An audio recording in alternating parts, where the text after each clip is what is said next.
My son said, "Finally, we're splitting Mom's $8 million," and everyone laughed. That was the moment I pushed open the door and walked in. The air in the lawyer's office went flat. Silence, stiff and awkward, like the kind that falls over a church when someone drops a hymn book. Stephen, my eldest, turned pale, then blotchy, like he'd swallowed something wrong. Next to him, my daughter-in-law Judith clutched her expensive purse like it could protect her. The others just gawked. "I see I wasn't expected," I said slowly, letting my cane tap the hardwood floor as I stepped closer. "Good afternoon." The lawyer, Mr. Carlton, still with the same mustache he'd had in 1984, stood up so fast he nearly knocked over his water glass. "Mrs. McRae, we thought—" "Yes, you thought I was dead." That broke the silence. Judith coughed. Someone muttered, "Jesus," and Stephen rose halfway from his chair. "Mom, sit." I didn't raise my voice. I didn't have to. I handed Mr. Carlton a large envelope. "This is the updated will, signed, notarized, filed. I trust you'll disregard the version you were about to read aloud." His hands shook as he took it. "This is extremely unusual." I looked around the room at the faces that, just a moment ago, were planning the distribution of my life's work like party favors. Not a single tear had been shed. Not even a moment of silence for the woman they thought they'd buried 2 days ago. And that was only the beginning. 2 weeks earlier, I was lying in a narrow bed at Fairhaven Rehabilitation, staring at the water stains on the ceiling and wondering how long I'd last. A stroke, the doctors said. Mild, but enough to scare them. My speech was slurred. My right leg didn't move quite right. I was 78, and for the first time, I felt every year of it.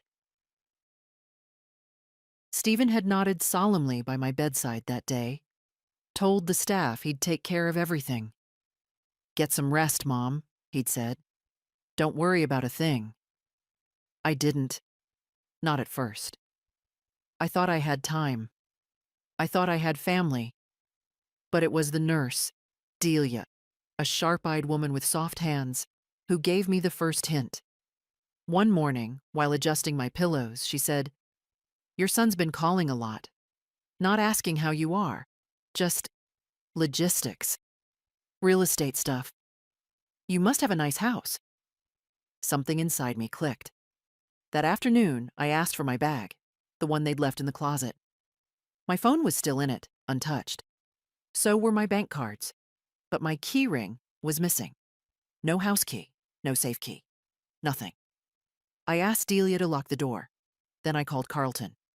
"Is anyone trying to access my estate?" I asked. A pause. Then, too careful. "Why do you ask, Mrs. McRae?" That told me everything. Stephen had been preparing. Judith too, no doubt. They had probably drafted speeches already, maybe even flyers for the charity fund they'd set up in my name, the grieving children of a quietly wealthy matriarch. How noble. They'd underestimated me. I might have been weak, but I wasn't stupid. Not yet. Not ever. The new will was short. Clean. I had rewritten it with a different attorney, one who didn't know my family, one who didn't look at me like I was already gone. I left nothing to Stephen or Judith. Nothing to my youngest, Michael, who hadn't called me in 3 months. Nothing to the granddaughter who only texted when she needed tuition money. The money would go to a trust, one I'd manage while I lived. And after that, it would fund housing and legal aid for elderly women discarded by their families. Women like me. Like so many I'd met at Fairhaven. I gave Delia a copy. Told her to hold it if anything happened to me. And then I walked out of that place, against every discharge recommendation, and took a cab straight to Carlton's office. That's how I ended up in that conference room, watching my family squirm. That's how the real story begins. The bed at Fairhaven was narrow, firm, and smelled faintly of bleach and lavender sachets. Every morning began the same. Fluorescent lights overhead, a knock on the door, the rattle of a food tray. I wasn't hungry. I was never hungry. My appetite had gone with my right hand's strength and my left eye's sharpness. What remained was observation and silence. The staff thought I slept a lot. In truth, I watched. The hallway outside my door was lined with polished linoleum and half-drawn curtains. Some residents screamed, others muttered. I listened to the shuffle of nurses' shoes, the buzz of fluorescent light, the murmurs of daughters who came once a month, sons who spoke in clipped voices. Stephen had brought me here 3 days after the stroke. He'd said it was for my recovery, that this was the best in-state facility, that insurance would cover most of it. I nodded. What else could I do? My tongue was thick then, and my balance poor. But I remember the ride to Fairhaven, how he'd spoken with the air of a man completing a necessary task. Not unkind, just distant. Judith didn't come. Busy with the closing on the cabin, he'd explained. She sends love. She didn't. I spent my days in bed and in a worn armchair near the window. They said movement would return slowly. I didn't believe them. Or maybe I did, but I didn't care. What frightened me more was not the weakness. It was how quickly I had disappeared. The phone barely rang. Michael texted once. "How you feelin'?" No punctuation, no follow-up. My granddaughter Lily posted a picture with a caption, "Visiting Grandma after her Lil's stroke. Still a queen." I wasn't in the photo. Only the lobby orchid and her latte. No one asked what I wanted, what I feared, what I remembered. They all thought I was fading. Delia, the nurse, was the first one who spoke to me like I still existed. "You're sharper than most in this place," she said one morning, helping me into a wheelchair. "I've seen the others. You're not like them." I said nothing. She looked at me for a while, then added, "But your son, he doesn't seem to notice that." I turned my head toward her. "Calls the desk every other day," she went on. "Wants updates, but not the kind that matter. Doesn't ask how you slept or if you've had visitors. Just, you know, how things are. Insurance, discharge timeline, asset stuff." She said it softly, like she wasn't sure she should. Later that day, I asked for my purse. Delia fetched it from the locker and set it on my lap. I opened it slowly. My hands shook, not from nerves but from recovery. Inside was my phone, my wallet. But the key ring was gone. I looked up at her. "Missing something?" "Yes." She hesitated. "I found this in your jacket pocket," she said, reaching into her scrubs and pulling out a single brass key on a red tag. "Thought it might be important." It was the key to my safe deposit box. Not a house key, not a car, just that. One small brass key, ignored because it didn't open anything they could sell. I hid it beneath the lining of my pillow and stared at the ceiling all night. That was the moment something shifted. The next morning, I asked Delia to close the door. "Can you help me make a phone call?" I asked. "Private." She didn't hesitate. She brought the cordless, dialed for me, then placed it in my hand and walked out. I called Carlton's office, spoke to his assistant. "Is anyone accessing my documents?" I asked. A pause. "I'm sorry, Mrs. McRae, but I can't disclose. This is my legal property. I'm asking if anyone has requested or updated my will." Another pause. Then the sound of keyboard tapping.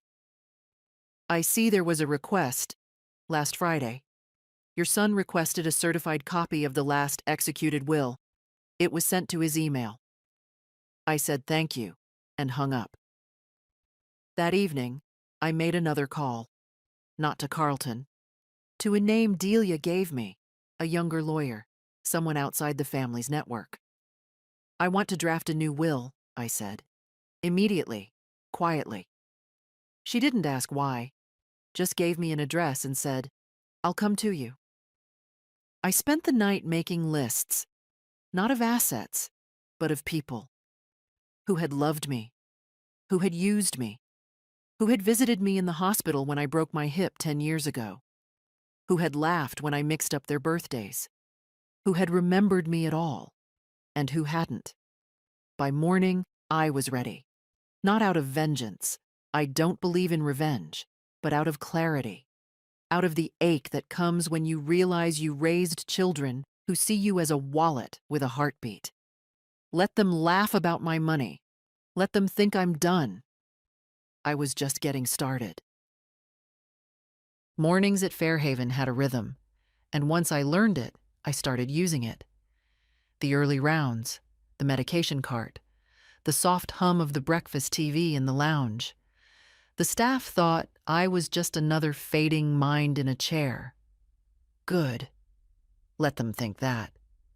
Delia saw through it, of course. She watched me with a kind of wary respect, like she knew something inside me was sharpening instead of dulling. On the fourth morning, she wheeled me into the therapy room. While the others watched a game show or dozed in their recliners, I asked her quietly, "Do you have a minute?" She nodded and wheeled me closer to the window, away from the others. I pointed to my lap, where a notebook rested. I'd written questions in block letters. My right hand still shook too much to write neatly, but the words were clear. The first page read, "What did my son ask when he called?" Delia frowned. "You sure you want to know that?" I didn't nod. I just looked at her. She sighed and leaned against the sill. "First couple days, he asked about your vitals, stroke recovery, timeline. Then he started asking different things." She ticked them off on her fingers. "Whether you had mental clarity, whether you were signing anything, if you remembered things. Then he asked if anyone had a medical proxy on file, and if the doctors thought you could return home." I looked out the window. "Last time he called," she added, "he asked if you had any recent falls or confusion episodes. I told him no, because there weren't." I flipped to the next page in my notebook. "Did he come visit?" "No," she said. "Not once." She didn't ask why I was keeping notes. Didn't comment on the fact that every name I wrote had a red circle or a line drawn through it. She just said, "You want help calling someone?" "I already did," I said quietly. That was the day the new lawyer came. Her name was Gwen. She couldn't have been older than 35, but she didn't speak to me like I was fragile. She wore flat shoes, carried a canvas bag, and had eyes that didn't flinch. We sat in the empty visitor lounge. I asked Delia to stay with us. She didn't speak, but she sat beside me, arms crossed, her presence solid and quiet. Gwen laid out the forms. "We'll do a new will, notarized on site. I brought a mobile notary. You'll need a witness." Delia lifted her hand. "I'll be your witness." I looked at Gwen. "I want it airtight. I want it so if someone tries to fight it, they break their teeth." Gwen didn't blink. "We'll register it digitally, encrypt the file, paper copies in a fireproof vault. I'll file a letter with the registry stating that all prior documents are null." I nodded. "And who are we disinheriting?" she asked, like it was an ordinary thing. I handed her the paper. "Stephen, Michael, Lily, Judith. They'll contest it," I said. Gwen smiled. "Let them. I've seen worse." And who gets the estate? She asked. I pulled out a second sheet. Just one name. Delia glanced at it but said nothing. Gwen read it, then looked at me. A trust? Yes, I said. Not just for her. For women like her, staff, retirees, caregivers, women who don't have anyone looking after them. You want to give it all away? She asked softly. No, I said. I want to give it where it matters. The notary came. We signed. The lawyer packed her bag. Delia walked me back to my room in silence. At the door, I paused. Thank you, I said. She looked at me. You shouldn't have to do this alone. I smiled, a thin, tired thing. I'm not. And I wasn't. Not anymore. That night, I slept for the first time in weeks. Really slept. Without pills, without fear. I didn't dream. I didn't need to. The next morning, Stephen called again. I asked Delia to put it on speaker. Hi, this is Delia at Fairhaven, she said. Any change in her mental state? Stephen asked. She's alert, Delia said, glancing at me. Perfectly lucid. Stephen sounded annoyed. She's still talking about wanting to go home? She hasn't said, Delia replied smoothly. Well, don't encourage it, he said. We've started prepping the house for market. It's not safe for her to be alone. He hung up before she could reply. I sat there, listening to the silence that followed. They're selling my house, I said. Delia's jaw tightened. Trying to.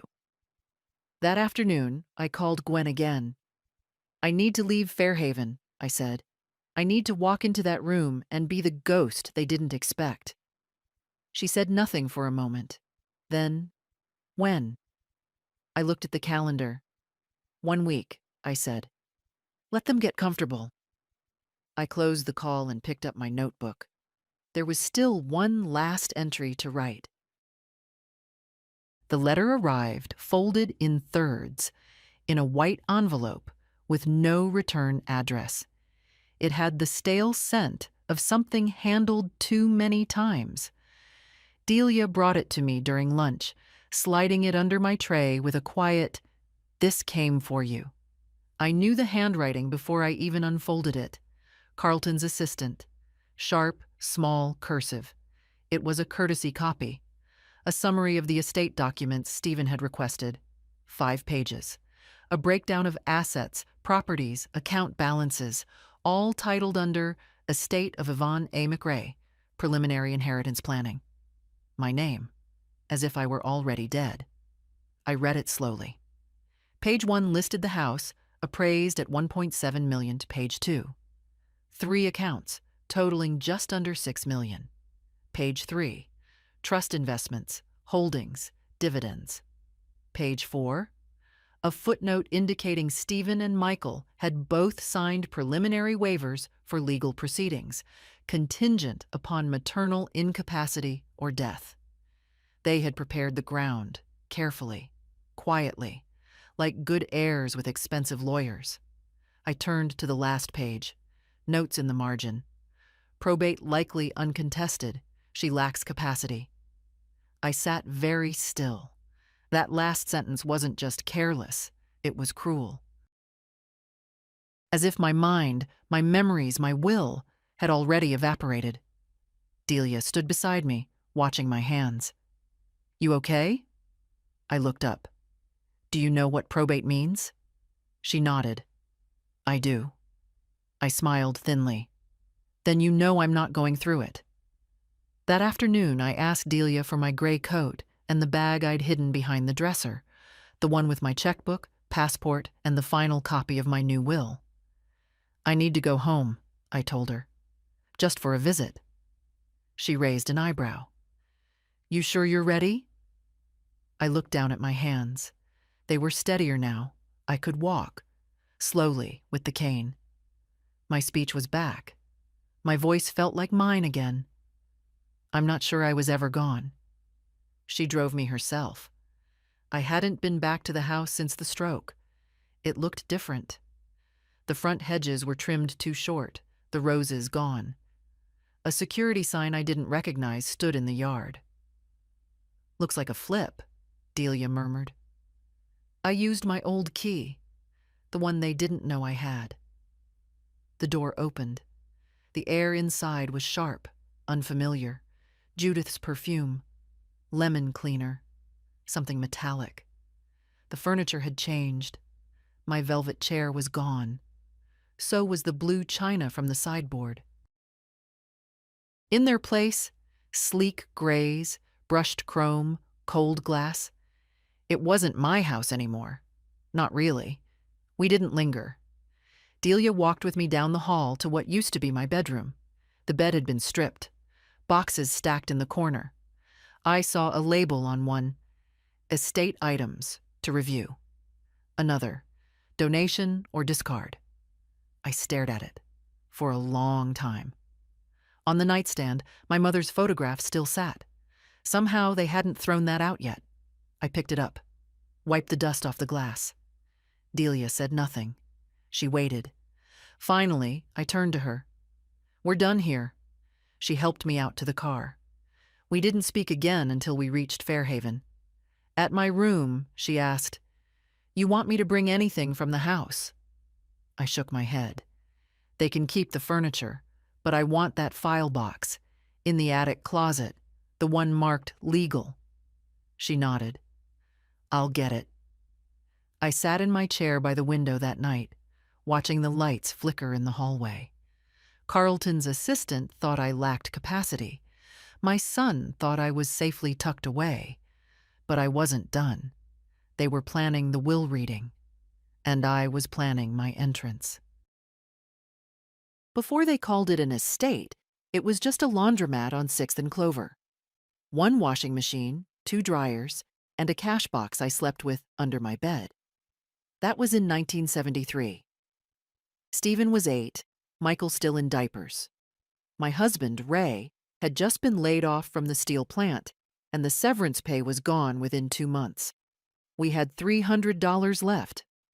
I took $200 and rented the old storefront that used to be a shoe repair place. No one thought it would work. Ray called it something to keep you busy. But I knew what I was doing. I'd worked the desk at a hotel laundry when I was 16.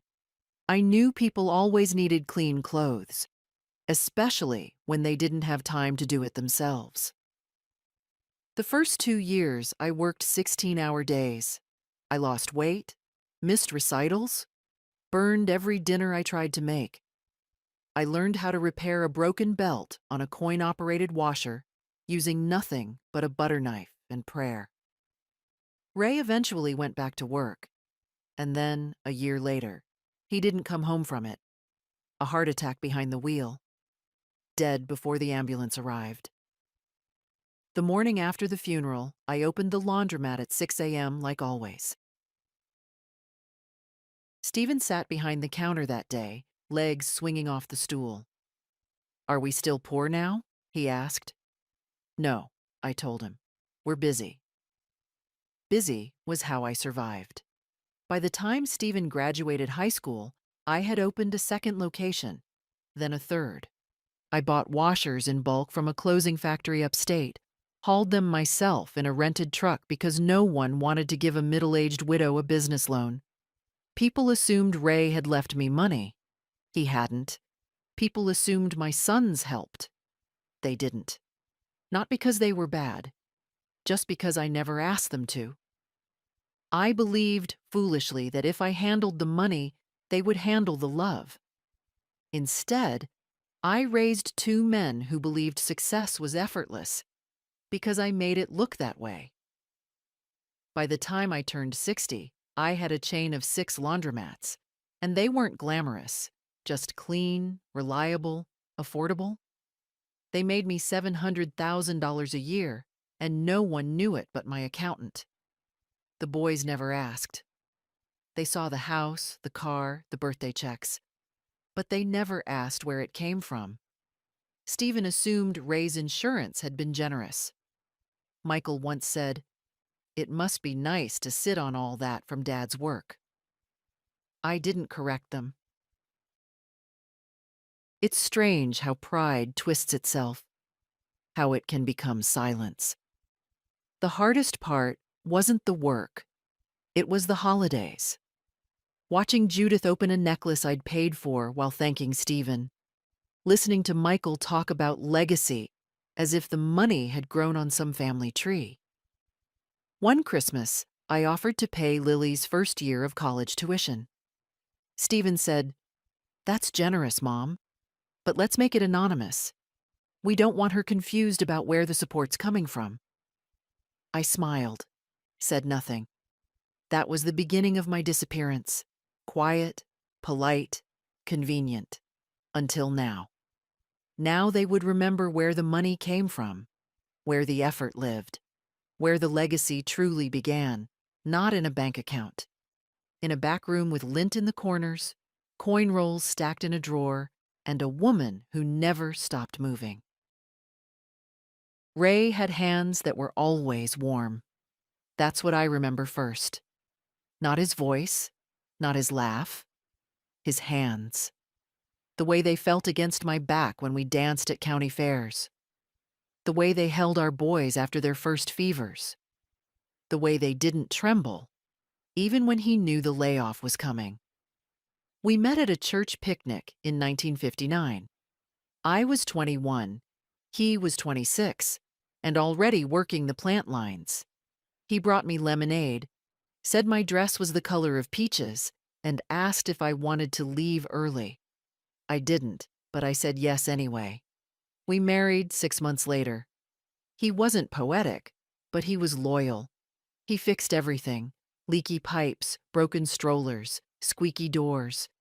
If I sighed too long at something, he was already in the garage looking for tools. I loved him for that, for his silences, for how he never raised his voice, even when Stephen crashed the bike, even when I cried over bills. We were good together. Not flashy, not romantic in the way people now expect, but steady. He built the boys a treehouse out of old pallets. He taught me how to read a balance sheet before I ever thought about owning a business. When he lost his job, he didn't panic. He made a pot of coffee and told me, "We'll be fine, just gotta reroute." We didn't know then that reroute meant he'd never work again. The heart attack came fast. 1 minute, he was driving home from a side gig, delivering laundry machines, ironically. The next, I was getting a call from the sheriff's office. I remember washing the floors that night. I didn't cry. Not until the next morning when Michael asked, "Is Daddy coming to breakfast?" And I had to say no. Ray was 38. I was 33, and suddenly, alone with 2 boys, debt, and no clue what to do next. The laundromat idea wasn't born of ambition. It was born of math. We had enough for 1 month's bills, maybe 2. I remembered Ray once saying, "People always need socks. Clean ones." That stuck with me. So I opened that first place. And every time I wanted to quit, I'd remember his hands. The way they worked without complaint. The way they steadied mine when I doubted myself. When I made my first real profit, not just scraped by, but actually earned, I went to the cemetery and sat beside his stone. I told him everything. How I fixed the broken machine with pliers. How Mrs. Ramos down the block brought her laundry every Wednesday. How I missed him most when the boys fought, and I didn't know who was right. That became my ritual. Every milestone, I told Ray. Every tax season, every expansion. I told him about Stephen's wedding, about Lily's birth, about how quiet the house had become once the boys moved out. And I told him when I sold it all, the chain, the buildings, the machines, how the broker called it a surprising portfolio, how the bank manager offered me champagne. That night, I sat on the bench near Ray's grave with the check folded in my pocket. I told him I did it, that the boys were taken care of, that maybe now I could rest a little. But I never told him how they changed, How they started treating me like a formality, a line in the family tree, a quiet woman who didn't need to be included, just referenced. Maybe I thought if I didn't say it aloud, it wouldn't be real. Maybe I hoped they'd remember their father's hands, but they didn't, and now they never will. The woman waiting in the Fairhaven garden wore a green coat too nice for this place. She sat on the bench under the dogwood tree, one ankle crossed over the other, like she had all the time in the world. When I came around the path, she stood slowly, careful with her knees. "Yvonne McRae," she said, smiling. "Still taller than me, I see." I hadn't seen Noreen Whitman in almost 20 years. We used to meet for lunch once a month, back when the boys were still boys, and we both had hips that didn't crack when we stood up. She hugged me like we'd just seen each other last week. Smelled faintly of rose water and drier sheets. I'd missed that. "You look good," I said, sitting beside her. "You look like hell," she replied, cheerful as ever, "but upright, which, in this place, is winning." We sat in silence for a bit. The wind carried the sound of someone's television through the open lounge window. A game show, I think. Buzzers and forced applause. "I heard about the stroke," Noreen said gently. "From Ed. He still does bookkeeping for the flower shop." "I'm fine now." "Clearly." She nudged my arm. "You're already plotting something. I can see it in your face." I didn't deny it. She studied me for a moment. "They thought they had you, didn't they?" I looked at her. "Did yours try?" She laughed, not bitterly, but with the ease of someone who'd already swallowed that truth and digested it. "Oh, honey, years ago. Right after Charlie passed. My youngest asked if I'd considered moving to a more manageable space. Said he'd help handle the sale. Offered to keep the deed in the family." "And did you?" "No." She leaned back. "I moved the deed to a trust, in my name. Appointed my granddaughter, Cora, as co-trustee. Skipped the whole power of attorney circus." I nodded slowly. "You never told me that." "Well, you had your hands full back then. Building laundromats, fixing washing belts, raising men." We both chuckled, though the sound had edges. "Did it hurt?" I asked quietly. "Making that choice?" "No. What hurt was realizing I had to." She looked at me. "You always gave too much, Yvonne. Even back in church group. You baked enough for 20 when you were only asked for 6. I smiled faintly. "You never said that." "You weren't ready to hear it." She reached into her bag and pulled out a photo, a little snapshot, frayed at the edges. A young woman, maybe 20, holding a baby on a blanket in the sun. "Cora," she said, "my co-trustee. She still calls every Sunday. She brought me here today. She knows. She knows everything." Noreen looked at me, eyes steady. "Your people. They don't, do they?" I shook my head. "Then you do what I did. You write your name back into the center of the story. You make your will the loudest thing they'll hear." I looked down at my hands. "They're planning to read it soon, the old one. Stephen thinks he's getting it all." Noreen's laugh this time was sharper. "Let him.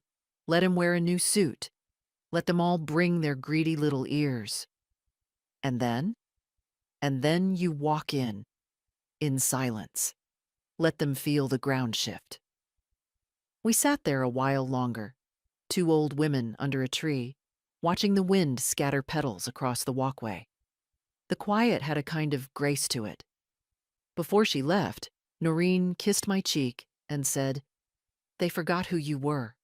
That's their mistake."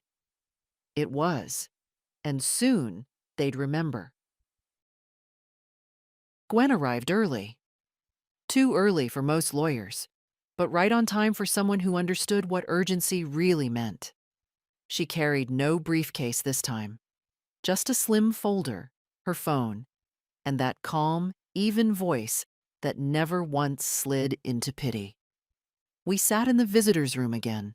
No flowers, no paintings, just beige walls and two vinyl chairs. Perfect for what we were about to do. "I've prepared everything," she said, handing me the folder. "Here's the formal trust. Here's the letter of revocation for all prior wills. And here's the documentation naming the new executor." I nodded.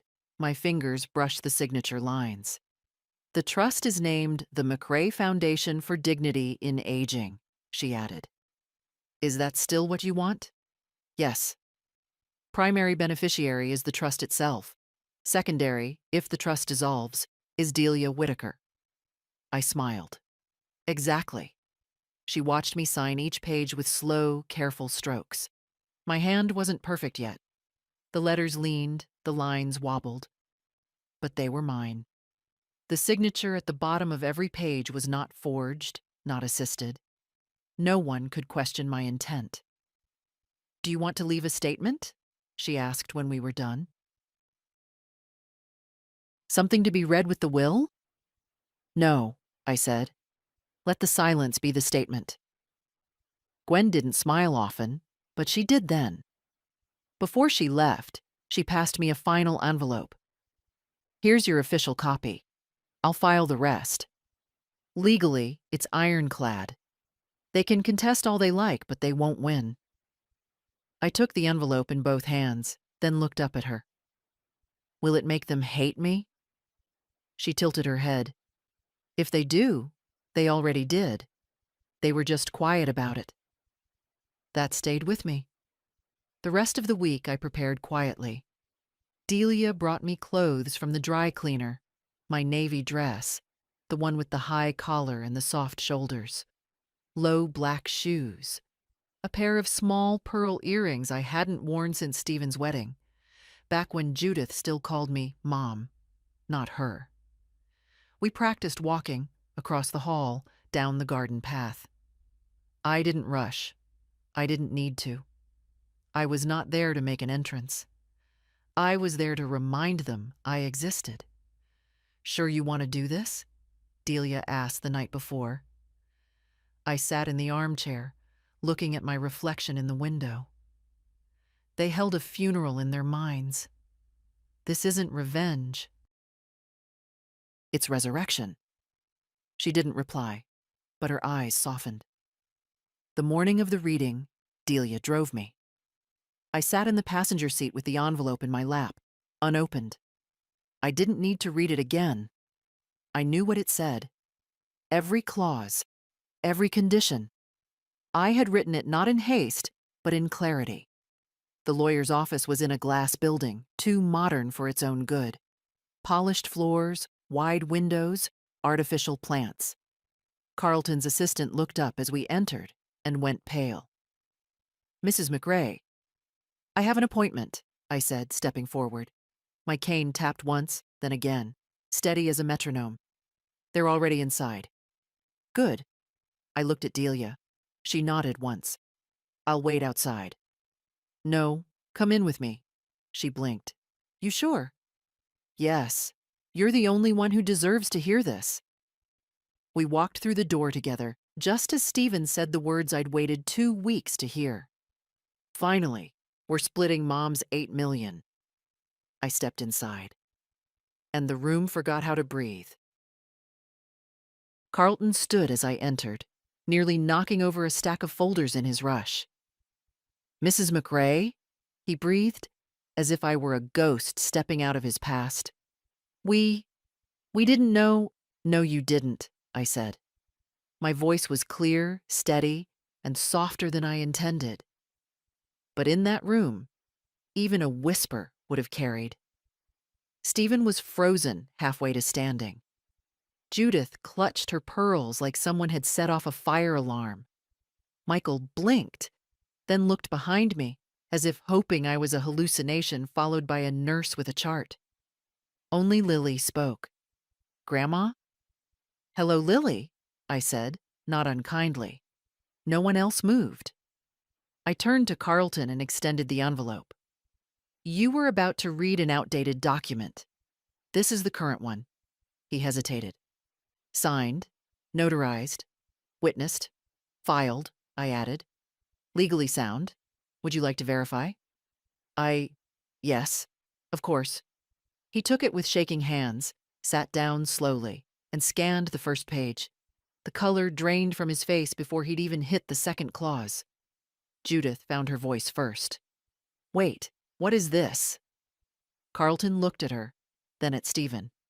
This is a new will, superseding all prior documents. Stephen leaned forward. You told me she was... He stopped short, swallowed. We had a conversation. You said... I said nothing, Carlton replied quickly. You requested a copy. I provided it. That's all. What does it say? Michael asked. What's in the new one? Carlton adjusted his glasses. The entire estate, all liquid assets, property, and investments, have been placed into a private trust.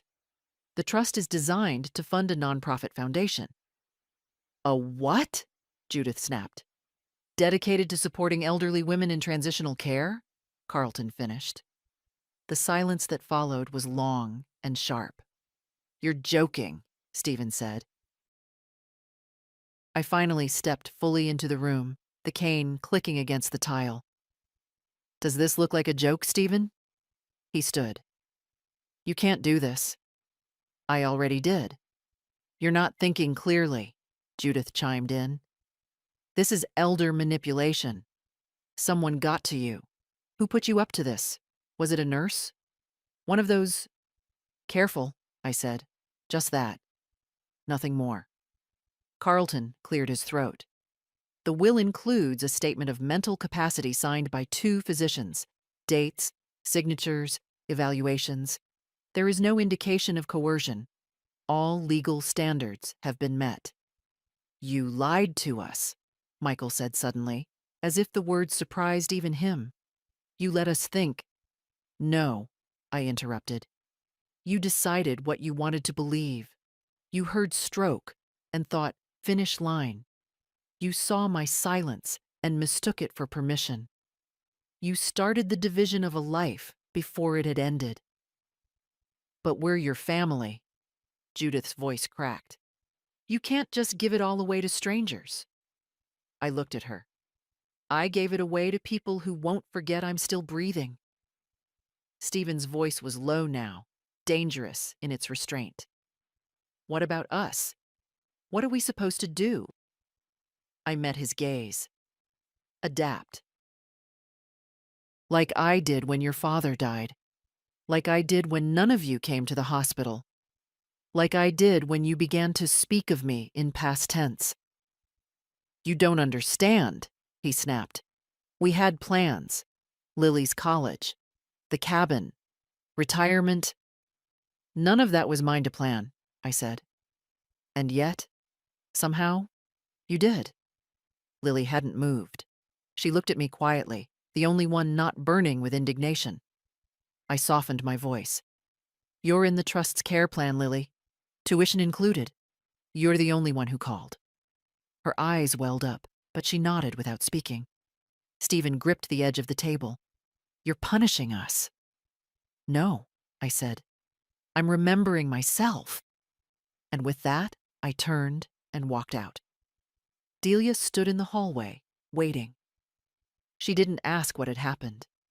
She didn't need to. We walked back to the elevator step by step. Each movement slow, certain, final. Behind us, the silence in that room stretched wide and heavy. The diner was quiet, the kind of place where the coffee never stopped flowing, and no one asked questions about tears in the middle of the afternoon. Delia dropped me off and went to pick up a prescription. Said she'd be back in an hour. I sat by the window, ordered tea I wouldn't drink, and watched a couple of teenagers cross the parking lot, arms tangled like vines. For a moment, I remembered being 21. Ray's hand in mine, The way we used to sneak off after Sunday service just to sit in silence behind the hardware store. The door chimed. Lily stepped inside. She spotted me, hesitated just long enough to make me think she might leave, then walked over and sat across from me. She didn't speak at first, just took off her jacket, folded it too carefully, like a nervous habit. "You came," I said. "I didn't know if I should." "You didn't have to." She looked up. Her eyes were red but dry now. "I wanted to." A waitress appeared, took her order. Coffee, black. Same as mine used to be before the blood pressure warnings. "I didn't know," Lily said once we were alone. "About the will, about any of it." "I believe you." She picked at the corner of the napkin. "Dad's furious." "Mom's not speaking. Michael left right after you did." "I expected all of that." "I think they're going to try to fight it." "They can try." She nodded, then looked at me with something like grief. "Why didn't you tell me?" "Because you still looked at me like I was yours," I said quietly. "Not like I was a wallet that hadn't closed yet." She winced. "They weren't always like that." "No, but they were like that long enough." She was quiet. The waitress returned, set down her coffee, disappeared again. "I don't want your money," Lily said suddenly. "I know. I wish we'd talked more, before all this. I feel like I missed something." I reached across the table. My hand landed gently over hers. Her skin was cold, her fingers twitchy. "You didn't miss anything," I said. "You saw what mattered." She took a breath like she wanted to say something else, then shook her head. "Mom used to say you were old-fashioned, that you didn't understand what things were like for us. I think maybe we didn't understand what things were like for you." "I didn't explain it well," I admitted. "I thought giving was enough." "It should be," she whispered. "Yes. But people forget what came before the giving, what it cost." We sat there, the two of us, not quite family and not quite strangers. She wasn't a child anymore. I wasn't her sweet old grandma with a dish of hard candy on the table. We were just two women, finally meeting in the middle of the truth. "Do you hate them?" she asked. "No, but I've stopped excusing them." Lily nodded. She didn't try to defend them again. She didn't need to. When Delia returned, I stood up slowly, steadying myself on the table. Lily rose too. "Will I see you again?" she asked. "If you want to," I said. "But not because of anything I can give you." She hugged me, quick, firm, and not for show. "I just want you," she said. For the first time in a long time, that felt like enough. The house was quiet when I returned. Too quiet. The kind of silence that wasn't peaceful, but expectant. Like the walls themselves were waiting for someone to apologize. Delia helped me to the porch, unlocked the door with the spare key I had retrieved weeks ago from its hiding spot under the ceramic frog. A ridiculous thing Ray once insisted on placing there, saying it gave character. I used to laugh at him for it. Now I couldn't bring myself to move it. "You want me to stay a while?" Delia asked. "No," I said. "This part I need to do alone." She nodded, no offense taken, and disappeared down the walk, her car purring softly as she pulled away. I stood in the doorway for a moment, letting the air hit me. It didn't smell like lemons anymore. Judith's obsession with chemical cleanliness had left the place flat and odorless. Even the wood seemed muted. I walked into the living room. Everything was still staged from the market-ready photos. Neutral tones. Throw pillows too stiff to use. My curtains replaced with modern gray panels that matched nothing. The piano was gone. So were the quilts. Even the clock had been changed. No more ticking, just digital numbers on a blank screen. It was a house now, not a home. I made my way to the kitchen.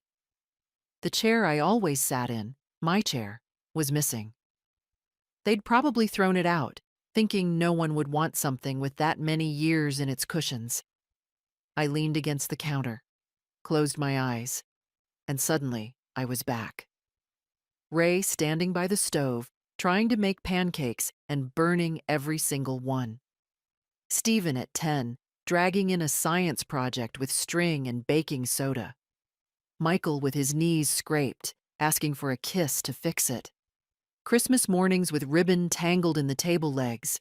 Lily, barely walking, pressing her palms against the glass door, shouting, "Snow, snow." I opened my eyes again. It was all gone. But it had happened. That mattered. I went into the bedroom next. They'd boxed everything. My clothes, my shoes, even my brush and old perfume bottle. On top of the dresser was a stack of files labeled "to shred." My handwriting stared back at me from one envelope. Notes I'd once made on burial instructions. Preferences. Thoughts. Stephen must have assumed I'd written them as a guide. He hadn't read far enough to see the last line. Don't bury me until I've had the last word. I sat on the edge of the bed, not the one I'd slept in for decades, but the new one, sterile and squared off. My body was tired, more tired than I'd let anyone see. But inside, something felt weightless. I'd done it. For once, I hadn't waited too long. I hadn't let them write the ending for me. I reached for the folder I'd brought, my copy of the will, the trust, the closure. I set it on the nightstand, not out of pride, out of proof. In case I ever doubted again that I had spoken clearly, that I had reclaimed something. The phone rang in the kitchen. I didn't move. Let them call. Let them fill voicemail boxes and text bubbles with apologies wrapped in explanations. I didn't need to hear them. For now, the only voice I wanted in my head was my own. The first letter came 2 days after I moved back in. Cream envelope, heavy paper, return address embossed in silver. Stephen had spared no expense. The contents were what I expected. A formal concern about my mental state. A request to pause execution of the new will, and a subtle threat masked as concern. We only want what's best for you, Mother. Let's not make this harder than it needs to be. I folded it neatly and dropped it into the wastebasket. The next morning, an email arrived. Michael this time. Less polished, more direct. I don't know what kind of advice you're getting, but you're being reckless. This isn't you. Funny how people say that. This isn't you. When what they really mean is, this isn't the version of you I prefer. Judith called. Left a voicemail I didn't bother to check. Then another. Then texted. Judith. We should talk. This isn't healthy. You're isolating. Judith. Stephen says you've changed. I agree. Judith. We're just trying to protect what Dad built. I stared at that one for a long time. Ray hadn't built this. He'd helped me build it, but it was mine. The weight of it, the worry of it, the years. They lived in my spine, in my knuckles, in my knees that crackled every time I stood up too fast. They weren't angry because I had changed. They were angry because I had stopped pretending. The third day, they came to the door. I was in the garden, trimming dead leaves off a rose bush that had miraculously survived Judith's landscaping. I saw their car pull in, sleek, leased, something too smooth for our gravel driveway. Stephen got out first. Suit jacket, tie, polished shoes. Like he thought dressing like a banker would help his case. Judith followed in beige and black, her heels catching slightly in the cracks of the walk. "Mother," Stephen called. I kept clipping. "Mother," louder this time. "I have a name," I said without looking up. He exhaled like a man trying to practice patience he hadn't actually earned. "We need to talk." "Then talk. In private. This is my home. If it needs privacy, it needs honesty." They stood there, shifting uncomfortably. "You've been manipulated," Judith said finally. "This Delia woman, she's not a woman," I cut in. "She's a person. And she's the only one who sat with me when I couldn't speak." Stephen took a step forward. "You're making a mistake." "No," I said. "I made one 20 years ago when I let you think money would always come with silence." He flinched. "We just want to help," Judith said, almost pleading. "There's no shame in needing guidance at your age. I needed it when Ray died. I needed it when I took out a second mortgage to keep Michael in college. I needed it when you both sat in my kitchen and told me I should sell the business because it was too much for a woman my age. I asked for help then. No one offered." They didn't respond. I finally stood, brushing dirt from my gloves. "You came here for something. Say it." Stephen looked at Judith, then back at me. "We want to contest the will." I nodded. "You can try." "You really want your legacy tied up in court?" Judith asked. "You want strangers reading through your finances, picking apart your health records?" "If that's the cost of telling the truth," I said, "so be it." They stood there a moment longer, as if waiting for me to change my mind. I didn't. When they turned to leave, Judith looked back once. Her face wasn't angry anymore. "Just tired," but I wasn't tired. Not anymore. The letter from the lawyer came in a manila envelope with too many stamps and too much confidence. The firm's name was embossed in dark green. Stephen had spared no expense. Again. "Petition for incapacity review. Filed in county court. Signed. Stamped. Scheduled." They were contesting the will, after all. Not on the grounds of fairness, but fitness. They wanted to prove I hadn't known what I was doing, that Delia had swayed me, that my mind was brittle enough to crack under suggestion. I read it twice, then once more. No anger, no panic. Just a steady, familiar ache, like an old joint waking up before rain. Delia found me in the kitchen, the papers open on the table beside my tea. "You okay?" "I'm fine," I said. "They're not." We called Gwen that afternoon. She didn't flinch. "Let them come," she said. "We'll submit the evaluations, the audio recordings, the full chain of custody. They'll lose before they're seated." And they did. 2 weeks later, the judge dismissed the petition before it reached hearing.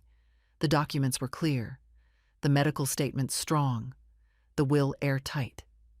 Gwen had prepared for every angle. Still, Stephen's lawyer sent one more letter. This one was softer, a final appeal to resolve things amicably, a suggestion of compromise, perhaps a small disbursement, a gesture. I tore it in half. I didn't want to punish them. I just didn't want to pretend anymore. The trust launched quietly. Gwen helped me register the nonprofit, open the accounts, begin the first phase of disbursements. We named the first fund after Ray. "The Raymond Grant for Independent Housing," Delia cried when I told her. "You didn't have to do that." "I know," I said. "That's why it matters." She moved into the upstairs room a week later, not as a caretaker, as a tenant, paid rent, mowed the lawn, brought in the mail when I forgot. But at night, we drank tea in the kitchen and talked about everything that used to go unsaid. It was peaceful. For the first time in years, the house felt full without being crowded. Stephen stopped calling. Judith sent one final text, a cold apology wrapped in false grace. Michael sent nothing. Lily came once a week. She brought fresh bread, books I hadn't read, and news from campus. She sat on the porch with me and listened, really listened, the way no one had in years. "You're not angry anymore," she said once. "No," I said, "just clear." She nodded like she understood. The newspapers didn't cover it. There was no headline, no scandal, no revelation. Just a woman, old and forgotten, who remembered herself in time. But word got around, quietly, from one woman to another. The neighbor who asked me how I'd set up the trust. The nurse at Fairhaven who wrote me a letter asking if I could help her mother. The woman from church who sent a card with nothing inside but her phone number and the words, "I think I'm ready." Sometimes all it takes is one person choosing not to disappear. Sometimes that's the whole revolution. And I hadn't planned it that way. I didn't want to be a symbol. I just didn't want to die quietly in the margins of someone else's balance sheet. I sat on the porch one morning in late October, a shawl around my shoulders, the sunlight soft. Delia brought out 2 mugs of coffee and sat beside me. "You're thinking," she said, "always. About them?" "No," I said. "About how long it took to say, 'no more.'" She nodded. "But you said it." "Yes, and I meant it." The wind stirred the trees, slow and sure. And for once I wasn't waiting for anything. The mornings came soft now. No more alarms, no scheduled blood draws, no footsteps echoing in long, sterile halls. Just the hum of the refrigerator, the rustle of the paper as I unfolded it, even though I rarely read more than the weather. The quiet didn't feel empty anymore. It felt earned. I rose slowly, not from pain, though there was always some, but from patience. The body learns not to rush once it's been betrayed. I poured a cup of coffee, not too hot, with 1 spoon of sugar, and sat in the chair by the window. The good one. The one Stephen had wanted to replace with something more modern. I had it brought back. Paid the movers myself. It creaked when I sat. I smiled when it did. Across the street, the widow Reynolds watered her porch plants in a robe and fuzzy socks. She waved when she saw me. I lifted my cup in reply. We'd never been close, but we'd both aged enough to not need reasons for kindness. Inside, Delia moved quietly. She had her own rhythm. Morning yoga, music in the kitchen. Today, it was something soft and slow. A woman's voice from the 60s, all breath and gravel. "You want toast?" she called. "Just 1. She made 2 anyway. Added jam. At 10, the mail came. A letter from the bank, one from the foundation, and a thank you card from a woman named Beatrice, whose mother had received her first housing grant the month before. She cried when we signed the lease, the card read. Said it felt like someone remembered she was still here. I pinned it to the board by the door, next to Lily's last postcard, next to the photo of Ray at the laundromat, holding up a busted belt like he'd just discovered gold. The house was still mine, not just by deed, but by feel. The corners had softened again. The furniture belonged. The fridge was full of things I chose. No more meal kits, no more protein shakes, no one asked if I liked. In the afternoons, I wrote letters. Not long ones, just a few sentences. I wrote to women I'd known in my life and lost touch with. To the church secretary who used to bring extra bulletins to Ray when he couldn't make it. To the girl who bagged my groceries the year the storm knocked out power for 3 days. To a former employee I hadn't seen since 1998. Not all wrote back, but some did. And that was enough. One evening, I walked the garden path out back. Delia had replanted the roses, not for aesthetics, but for memory. She said things should grow where things once bloomed. I passed the old bench and sat down. From here, I could see the windows lit up. My house, still mine. Not an asset, not an inheritance, just a place where my breath lived. I thought of Stephen, of Michael, of Judith. Not with bitterness, just with distance. Like remembering an old ache, something the body doesn't forget, but no longer fears. I didn't wonder if they'd ever call again. That wasn't the point. The point was, I hadn't waited for them to give me permission to live. There was no ceremony, no headlines, no ribbon cutting. The foundation opened its doors in a converted bungalow near the edge of town, once a dental office, now painted in warm yellows and soft grays. The sign out front read simply, "The McRae Foundation, Dignity, Shelter, Voice." I didn't speak at the opening, didn't pose for a photo. I stood in the back, near the hallway that led to the first 3 rooms now furnished for women with nowhere else to go. There was a woman named Clarice in room 1, 72. Evicted after her daughter moved states and stopped paying the rent. In room 2, Anita, a retired nursing aide whose knees had given out before her retirement did. Room 3 hadn't been filled yet, but the bed was made. Delia gave the tour. Lily handled the paperwork. I stood and watched. Afterward, we went home. No champagne, just tea and shortbread. That night, I sat on the porch again. Same shawl, same quiet air. The wind had shifted, cooler now. Autumn gathering in the corners of the yard. Lily came out and sat beside me. She was taller than I remembered. Not by inches, by presence. She hadn't just changed. She'd become. "I talked to Dad," she said. I looked at her. "He said I betrayed him," she added, voice low. "Said I took your side." "There aren't sides," I said. "There are just choices." I told him that. He hung up. We sat a while. "Do you think he'll come around?" she asked. "No." "You okay with that?" I thought about it. "I'm not angry," I said. "But I'm not waiting." She reached over, squeezed my hand. "People always think forgiveness is a door you leave open," I said after a moment. "But sometimes it's just a light you turn off so you can sleep." Lily nodded. "You slept last night?" "For the first time in years." A week later, I received a letter. No return address. Inside, a photo. Me, Ray, and the boys. Summer of '81. At the lake. Someone must have had a copy. On the back, in Stephen's handwriting, "We did love you. We just didn't show it right." No signature, no apology. Just that. I didn't write back. I didn't throw it away either. I pinned it beside Beatrice's card. Sometimes truth comes late. Sometimes it doesn't come at all. You live anyway.